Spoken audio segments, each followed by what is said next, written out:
Hello, kembali lagi bersama saya, MPJ BTC tentunya di Teman Stacks. Seperti biasa, setiap minggunya saya akan memberikan informasi-informasi terbaru dari ekosistem Stacks dan Bitcoin lokal dan global. Seperti biasa, section pertama dari diskusi kita adalah harga dari Bitcoin dan Stacks. Yuk kita simak bareng-bareng. Oke, di belakang saya ini ada harga dari Bitcoin dan Stacks. Yuk kita lihat. Oke, yang pertama adalah harga dari Bitcoin, yang mana kalau kita lihat ini lumayan drop ya dari minggu lalu. Nggak drop sih sebenarnya, agak naik gitu.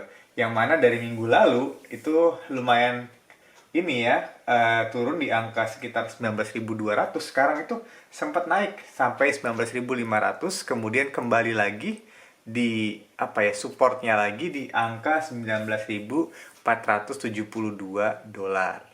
Oke. Nah, untuk itu, untuk Stacks sendiri, seperti biasa, tentunya akan ngikutin dong sama Bitcoin. Nah, dari Stacks sendiri, kalau kita lihat, sekarang di angka 0,3049. Yang mana sebenarnya masih turun banget sih, kalau di-compare sama yang beberapa minggu lalu ya. Nggak turun-turun banget juga sih. Kayak semacam stabil lah, ada spike sedikit tapi turun gitu. Itu dari harga Stacks dan Bitcoin. Seperti biasa, kita juga mau zoom in nih, mau cari-cari juga info-info mendalam dari bahasan-bahasan tentang Stacks dan juga Bitcoin. Nah, konon nih katanya nih ya, walaupun kita lagi bear market gitu, tapi aktivitas development di seluruh ekosistem kripto nih meningkat terus gitu. Banyak banget hal-hal baru yang kita makin dan makin bullish gitu, walaupun lagi bear market kita bullish karena makin banyak aktivitas development gitu. Yuk kita simak apa aja sih yang baru. Yang pertama itu adalah bakal ada Virtual Clarity Camp cohort 5 yang digelar di akhir Oktober ini, tepatnya di 31 Oktober. Nah, di cohort 5 ini para teman stack semua akan berlatih untuk membuat dua hal. Yang pertama adalah smart contract, yang kedua adalah pemahaman blockchain yang akan di-upgrade oleh instruktur dari Clarity Camp. Nah, Clarity Camp ini sangat intensif ya, sekitar 6 bulan gitu secara online. Nah, kalau teman-teman tertarik, bisa langsung klik aja link yang kita udah siapkan di bio dari podcast ini. Oke, berikutnya juga ada kabar dari Stackathon, yaitu adalah hackathon dari Stacks yang diadakan dari 10 Oktober sampai tanggal 31.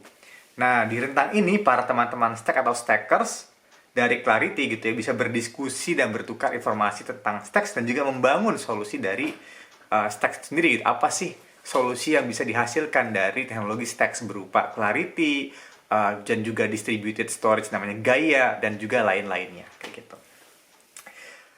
Itu dari Stacks, highlight singkat, tapi kita juga punya info keren banget nih dari video pertama yang datang dari Munib Ali dan juga Gina Abrams beserta Brittany Lolin, yang mana dia ngebahas tentang ini ya, Stacks 2.1, yang mana para STX ini nantinya akan bisa men-stacking berkelanjutan gitu, makin bisa terus nge-stack kayak gitu. Jadi kita bisa kayak ngebuat passive income gitu dari Stacks itu sendiri kayak gitu kan. Nah, Britney juga ngebahas tentang fungsi dari Taproot yang menjadi salah satu upgrade atau update dari Stacks 2.1. Pokoknya semakin canggih deh di Stacks 2.1 ini gitu kan. Nah, kita harus simak nih gitu apa aja sih nanti kedepannya bakal jadi apa kayak gitu. Nah, berikutnya ada info-info juga dari yang lain kayak gitu. Yang pertama, reminder dari kami kalau teman-teman ingin mencari atau berkontribusi ataupun kayak mencari impact di bidang Web3, banyak sekali lowongan di ekosistem Stacks gitu kan yang berhubungan dengan Stacks, Bitcoin dan juga Web3, yang mana teman-teman bisa lihat gitu kan apa aja sih lowongannya di link yang kita siapkan di bawah bio kita di podcast kita kayak gitu. Dan buat para teman-teman Stacks yang belum subscribe newsletternya kita dan juga Unleashing Bitcoin, langsung aja klik link kita yang ada di Substacks dan juga klik, kalau teman-teman nonton di YouTube, klik ya subscribe-nya kayak gitu. Dan kemudian teman-teman juga bisa juga subscribe ke Bitcoin Unleashed dan juga info-info dari Bitcoin ekosistem gitu kan yang ada di link yang kita siapkan di bawah kayak gitu. Nah, ada kabar yang sangat menggembirakan sekali, yaitu sekarang STX sudah bisa mulai di trading di Kraken Exchange. Nah, buat teman-teman yang baca berita lengkapnya, ada link kita siapkan. Tapi intinya ini adalah mulainya masuk STX di exchange global yang sifatnya tuh major gitu, kayak top exchanges udah mulai menerima STX. Yang tadinya kita masih underdog gitu, sekarang kita sudah diterima karena kita menjadi bagian Bitcoin layers yang sangat signifikan dan important. Apalagi baru-baru ini meledak sekali ya Bitcoin naming system, yang sampai ada teman-teman Stacks yang komen di YouTube gitu, mau dong dibahas Bitcoin naming system, dan kita ada bahas juga shortnya kayak gitu. Kalau mau cek bisa cek di YouTube Shorts kita. Oke, berikutnya juga ada info yang menarik banget, yaitu sekarang Xverse sekarang menjalin kerjasama dengan Binance sebagai salah satu marketplace crypto fiat terbesar gitu ya. Nah, dengan ini para pengguna Xverse akan lebih mudah melakukan jual beli STX via Binance. Nah, untuk baca artikelnya bisa cek lagi gitu. Ini salah satu keren banget sih, wallet yang paling keren menurut saya di STX tuh ya Xverse gitu. Nah, kemudian ada artikel baru dari Gamma.io yang mengulas tentang ilustrator dan kurator seni NFT yang mengusung nilai kesetaraan atau equity. Nah, penulis artikelnya ini menyebut bahwa kesetaraan bisa menjadi nilai impian seorang dalam bekerja, dalam keluarga, dan bahkan dalam kehidupan. Adanya kesetaraan seseorang tidak lagi dipandang berdasarkan jenis kelamin ataupun ras dan suku, tapi karena nilai kemanusiaan yang ada pada dirinya. Siapa aja sih kontributor NFT yang ngusung ini gitu kan? Cek aja di link yang kita siapin di bawah ini. Kayak gitu. Nah, berikutnya ada info juga nih dari Milk Road Newsletter gitu kan, yang udah mulai khawatir, udah mulai tegang gitu, harap-harap cemas karena volatilitas Bitcoin yang mulai terasa gitu kan. Yang mana nggak pernah serendah ini dari dulu ya, dari tahun 2020 gitu. Nah, bahkan ada pengamat-pengamat yang pakai istilah BVOL, Bitcoin Historical Volatility Index, untuk menggambarkan sejarah singkat volatilitasnya Bitcoin gitu. Nah, berdasarkan analisis tersebut, ketika BVOL jatuh serendah ini, maka biasanya akan diikuti dengan peningkatan yang tajam pada volatilitasnya. Hal ini sudah pernah terjadi 3 kali, di mana setiap kali hal tersebut terjadi, harga Bitcoin langsung naik gitu. Apakah akan sejarah terulang? Kita cek ya guys. Nah, kemudian ini juga ada menarik banget namanya NFT untuk penjualan rumah. Sekarang ini ada NFT yang dijual seharga $175.000 yang berupa JPEG foto rumah di Kolombia. Nah, perusahaan Roofstock On-Chain mengatur bahwa pembelian NFT tersebut sama dengan pembelian rumah yang asli. Nah, spek rumahnya itu dalam smart contract, dan bahkan calon pembeli dapat lihat rumah tersebut di OpenSea. Makin keren aja ya orang beli rumah di OpenSea. Dan ngomong-ngomong soal OpenSea, sekarang juga BNS, Bitcoin Naming System, udah bisa beli di OpenSea. Jadi teman-teman yang mau beli BNS tapi bingung cara pakainya, cara belinya, nggak harus pusing-pusing beli di NFT marketplace-nya Stacks, tapi bisa juga sekarang di NFT marketplace global, yaitu adalah OpenSea, kayak gitu. Kemudian ada yang menarik lagi, Brian Armstrong menjual 2% dari total bagiannya di Coinbase. Nah, Brian ini sekarang memiliki total 39 juta share di Coinbase. Jadi 2% tersebut senilai kurang lebih $50 juta. Brian ini ngejual share-nya karena dia hendak membuat dan mendanai beberapa perusahaan penelitian, yaitu yang pertama New Limit yang mengembangkan obat dan memperpanjang usia manusia. Yang kedua, Research Hub yang merupakan protokol terdesentralisasi di mana para peneliti dapat mendapatkan token dengan berkontribusi pada suatu proyek, kayak gitu. Kemudian ada info terbaru lagi dari India, yaitu penggunaan blockchain di India. Nah, kerjasama bareng Polygon, kepolisian India menerbitkan portal untuk pengajuan komplain pada polisi melalui blockchain Polygon. Permasalahan di sana adalah adanya anggota polisi yang menolak komplain dari masyarakat, mengubah komplain dari masyarakat, atau bahkan mengintimidasi masyarakat agar mereka mengubah pernyataan komplainnya. Dengan adanya portal ini, nggak ada lagi tuh komplain yang dirubah-rubah sama polisi gitu kan. Dan juga nggak bisa dihapus gitu, dan masyarakat bisa mudah buat komplain tanpa dengan khawatir bisa dirubah sama polisinya gitu kan. Jadi nggak ada lagi nih yang merubah informasi gitu loh. Keren banget sih use case-nya gitu kan. Kita nggak sadar kalau misal nggak tahu gitu kalau ada masalah kayak gini di India sana gitu kan. Yang berikutnya ada trademark Web3 yang baru gitu kan. Di September lalu terdapat 40 lebih trademark yang diajukan setiap harinya gitu kan. Beberapa hari ini gitu ya, ada yang menarik untuk lihat, yaitu F1 mengajukan 8 trademark termasuk terkait crypto mining. Selain itu, Del Monte Foods mengajukan 8 trademark termasuk restoran virtual. Kemudian In and Out mengajukan 4 trademark nih, yang mana mengikuti aktivitas rekreatif dan hiburan. Dan juga Kraft mengajukan 4 trademark mencakup NFT, makanan, dan minuman virtual, serta restoran virtual untuk wearner mobile yang berbentuk hotdog. Jadi banyak banget kayak household company yang udah mulai bikin trademark NFT dan kripto kayak gitu teman-teman.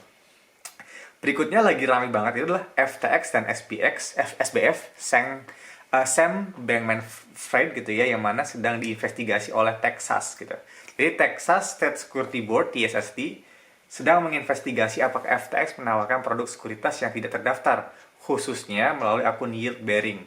Nah, para regulator gitu kan berpendapat bahwa 8% yield yang FTX promosikan di deposito baru mirip dengan kontrak investasi ini dilihat sebagai sekuritas di Texas gitu kan. Akun yield bearing belakangan marak dibahas karena perusahaan seperti Voyager dan Celsius juga diinvestigasi atas hal yang serupa gitu kan. Di samping itu, SBF disebut juga sebagai penjahat belakangan ini oleh beberapa pihak karena cuitannya di Twitter yang mengatakan bahwa kripto ini seharusnya menaruh pemeran jahat pada blacklist seperti Tornado Cash kayak gitu kan. Nah, memaksa retail US untuk meng-KYC beberapa aplikasi DeFi seperti Uniswap dan Aave, serta dia menulis bahwa DeFi front-end seharusnya mendaftar sebagai broker-dealer. Jadi ada banyak banget sih kayak politik-politik gitu dalam tweet-tweetnya si SBF ini gitu. Saya kurang ngerti, tapi ini adalah suatu hal yang menarik ya teman-teman ya untuk kita lihat bersama-sama kayak gitu. Oke, berikutnya juga ada lagi Do Kwon yang baru-baru ini diwawancarai lagi gitu kan. Nah, sekarang oleh Laura Shin dari Pod Unchained gitu kan. Beberapa hal yang dikatakan oleh Do Kwon adalah tuntutan dari Corcel tidak valid karena regulasi kripto belum ada di sana. Do belum menjawab panggilan Interpol ataupun Corcel dengan alasan karena belum bertemu dengan mereka gitu kan. Do percaya bahwa tidak melakukan penipuan gitu kan. Dia juga sedang bekerja pada proyek baru dan memberikan pesan kepada para investor bahwa dia akan bertanggung jawab atas semuanya gitu kan. Tapi that's amount of money, gimana cara tanggung jawabnya gitu kan ya. Ada yang bunuh diri, ada yang gimana gitu kan. We'll see. Dan beberapa belakangan ini JP Morgan mempekerjakan orang baru untuk kripto. CEO-nya JP Morgan sebelumnya mengatakan bahwa Bitcoin itu sama dengan skema Ponzi. Namun sekarang perusahaannya mempekerjakan orang-orang baru gitu kan untuk pengaturan kebijakan kripto gitu kan. Contohnya ada Aaron Levin yang pernah menjadi kepala bidang kebijakan dan pengaturan di Celsius atau regulator ya, regulation gitu kayaknya deh, yang telah mengalami kebangkrutan kayak gitu. Jadi udah di-hire untuk masuk ke dalam JP Morgan untuk ngebahas soal regulasi di Bitcoin dan kripto kayak gitu. Dan remark saya untuk di minggu ini adalah kripto ini walaupun bear market ini banyak banget ya inovasi-inovasi baru kayak gitu kan yang sedang berjalan gitu. Di stacks maupun di umumnya gitu kan, dan juga banyak sekali pergerakan yang sifatnya mungkin bukan development tapi berupa regulasi gitu kan, karena banyak banget nih teman-teman dari big company seperti FTX yang dia lobby dan juga banyak juga komunitas yang punya respon sebaliknya. Tapi seperti biasa, seperti kata Newton gitu kan, every action there is equal action and reaction gitu kan, equal and opposite reaction. Jadi ada yang setuju, ada yang nggak setuju kayak gitu kan.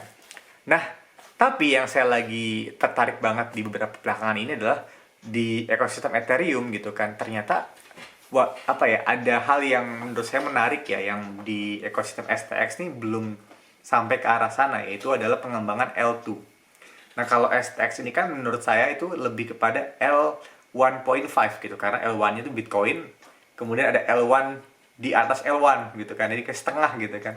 Nah, kemudian kalau di Ethereum itu mereka sudah sampai L2 gitu, yang mana mereka cari cara buat bisa nge-batch transactions gitu, transaksi di batch dengan mengandalkan keamanan yang sudah ada di layer paling bawahnya, yaitu Ethereum gitu kan.